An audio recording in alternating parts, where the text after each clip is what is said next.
Jawabannya tentu ada. Kelazimannya mereka adalah mukallaf, diperintahkan oleh Allah Subhanahu wa taala, maka tentu mereka bermodel-model. Dan Allah sebut dalam Al-Qur'an dalam surat Al-Jin, silakan antum baca. Di antaranya jin berkata, "Wa anna minnal muslimuna wa minnal qasitun." Di antara kami ada yang muslim dan ada yang tidak muslim. Kemudian para jin juga berkata, "Wa anna minnas salihuna wa minna duna dzalik." Di antara kami ada yang soleh dan ada yang tidak soleh. Kunna tara'iqa qidada. Kami ini bertarekot, bermodel-model. Oleh karenanya para ulama mengatakan ada jin Murji'ah, ada jin Khawarij, ada jin Syiah, ada jin Salafi, ada jin yang lain.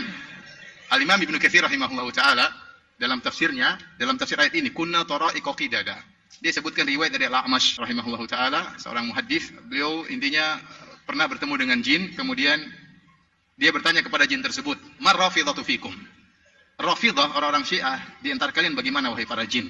Maka jin tersebut berkata, "Syarruna." Paling buruk, firqah paling buruk di antara jin. Jadi ternyata ada jin apa?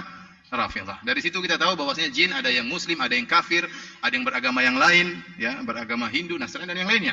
Sehingga di antara mereka ada yang masuk surga, ada yang masuk neraka. Ada ayat-ayat menunjukkan di antara mereka masuk neraka. Contohnya kata Allah, "Wa ammal qasituna fakanu li jahannam hataba." Adapun jin-jin yang menyimpang maka mereka dibakar dalam neraka jahannam. "Wa laqad dara'na li jahannama katsiran minal jinni wal insi lahum qulubun la yafqahuna biha wa lahum a'yunun la yubsiruna biha wa lahum adhanun la yasma'una biha ulaika kal an'ami bal hum adall." Kata Allah Subhanahu wa taala, sungguh kami telah penuhi neraka jahanam banyak dari kalangan jin dan manusia. Mereka memiliki hati tidak mereka gunakan untuk berfikir, mereka punya mata tidak digunakan untuk melihat kebenaran, mereka punya telinga tidak digunakan untuk mendengar kebenaran, maka mereka seperti binatang ternak, bahkan mereka lebih parah. Telah kita sebutkan dalam pengajian kita tadi bahwasanya para jin jika mereka saleh kepada Allah Subhanahu wa taala, mereka diberi rezeki oleh Allah Subhanahu wa taala.